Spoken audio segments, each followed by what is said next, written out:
everyone, welcome to my channel. My name is Carmelita and I am a clinical mental health counselor in the state of Wisconsin. Before I get into today's topic, which is about basically the Connected Child book, and some takeaways that I have from that book for kinship or foster families, I will say that though I am a therapist, I'm not your therapist, and this is not a replacement for therapy. So if you feel like you or your child need therapy, definitely reach out to a therapist for regular mental health treatment, and do not use YouTube or any other source of social media or internet as your own mental health therapy. This video is just meant as a resource to give you some ideas what to talk to a therapist about, and some ideas for parenting for today. So, like I said, the video today is talking about The Connected Child, Bringing Hope and Healing to Your Adoptive Family by Karyn B. Purvis, David R. Cross, and Wendy Lyons Sunshine. I hope I said all their names right. And I'll link that book in the description box in case you want to look at it. But I read this book a couple years ago when I was working as a trauma therapist for a nonprofit that worked with kinship families. And so I was working with children who were under kinship care. And my supervisor told me that it would be a good book to read. So I read it, and it is a good book. So I wanted to talk about some takeaways from that book. And while I do that, what you're watching me do is a project with my daughter. And the reason that I'm doing this video as basically the coping skill of the week is because sand is wonderful. We're doing some sand art here. Sand is a wonderful tool. It's a sensory-based tool. Obviously, everything's a sensory-based tool, realistically, if you really want to get technical, but it's soft. There's different colors to it. We're dealing with glitter as well, so there's a shiny aspect to it. And people really like the feel of sand. Can kind of like bring you calm, peace, and enjoyment. And I think kids love it, especially toddlers, and my kid's a toddler. So that's why we're doing sand art here as our coping skill of the week. And anyways, let's get into talking about those key things that I found from the book that I felt would be helpful for either foster parents or adoptive parents or kinship caregivers, that could be helpful for you in case you don't have time to read the book, or maybe you're thinking about reading the book but you just want to know kind of like a bite-sized portion of what's in it. So the first thing that I noted here is that they talk about discipline as far as it being much different when you're dealing with kinship or foster parents or foster children. The book specifically is for talking about foster kids, but it's applicable to kinship as well. And the reason for that is because children who have been through trauma have a tendency to have a lot of behavioral and mental and emotional health challenges. And so when we do something like corporal punishment, spankings with belts, that's how I was spanked as a kid, and a lot of my family members were spanked as kids, or with your hand or whatever people use nowadays. For this population of kids, it can be not only re-traumatizing, but also kind of get the message that they are not loved, because they already feel abandoned, right, by their by their biological parents. And they already feel like people don't love them. They already feel like they don't have a place in this world. Now you're just kind of reinforcing that with physical discipline. Also, I don't like physical discipline because I feel like it teaches kids to be physically violent to solve problems. Like, how ironic and weird is it for us to like say, hey, don't hit your, in preschool, but then you're hitting them at home? That doesn't make any sense. So even just from a logical standpoint, I don't like it.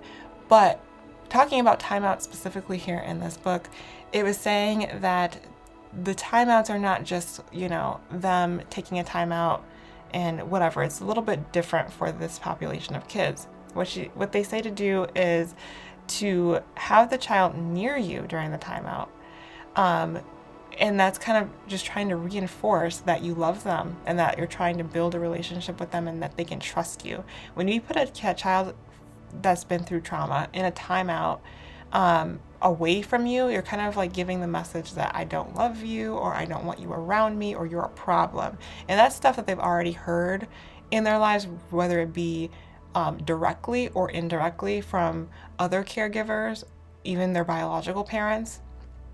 So they don't need that. They need time with you. So if you give them a timeout, let's say I'm cooking dinner in the kitchen and my foster kid, does something breaking the rules, and they're going to have a timeout. They're going to have the timeout in the kitchen with me. I'm not going to talk to them during that time. It's going to be a space for them to calm down. It's going to be space for me to calm down so that I'm not yelling at you. It's going to be me sitting here in the kitchen cooking and you sitting there calming down. And then after that time is over, talking to you about why did you have that time. Obviously, you have to tell them beforehand too, like, you're going to get a timeout because you broke this rule, blah, blah, blah. But also talking to them afterwards, like, you had this timeout because blah, blah, blah. And you really need, to not do that again, basically, is what you're saying. And I still love you, That's an important part that I think that people forget in punishments. Like, you still want to reinforce that you love the child. The next thing that I found in here was keeping schedule cards. I thought that was so interesting because you want to keep a wild card too. That part I really liked. So you might have seen in your child's preschool, they have like lots of schedule, a visual schedule. This is helpful for kids not only in preschool, but like elementary school age kids as well. And to have a wild card too. So that is used for just in case, like, let's say I tell my kid I'm going to take him to the baseball game today, but then let's say my car breaks down and we can't get to the baseball game today. So now we're going to use the wild card.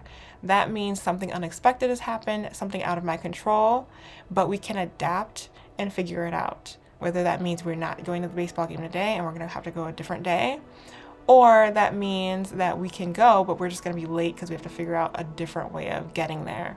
When you're creating these schedules, it's important to incorporate the child with you too, so that they know what the wild card is. They know what the schedule is generally going to be about.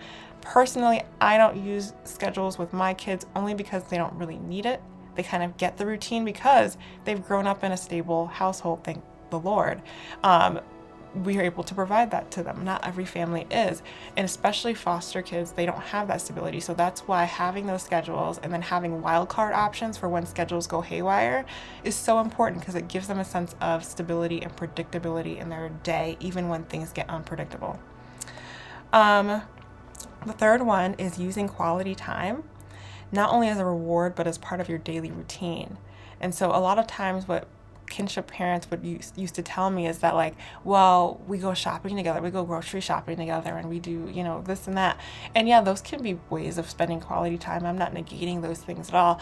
But you also want to spend uninterrupted and undistracted quality time. Like, spending time with the kid doing something that they enjoy. If they like doing puzzles, do a puzzle with them for 10 minutes, It doesn't take very much, just a few minutes of your day for you to like sit down and do something with them that they enjoy. And that's part of creating that bond. A lot of this book is talking about relational skills, like relational building, in ways that you might think that, that might be more too infantile for your, preteen or for your elementary kid. But you have to remember that these kids have been abandoned, okay?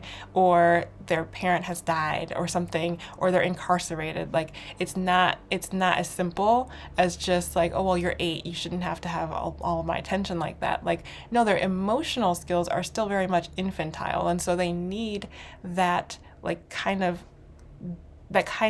closeness with you, and that's important. And I think that's something that gets overlooked a lot. So basically, those are those 3 main things or takeaways from that book.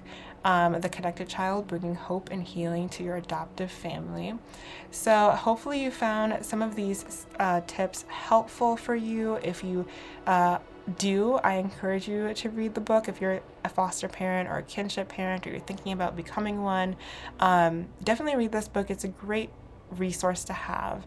So thank you for joining me today, and peace be with you. Bye.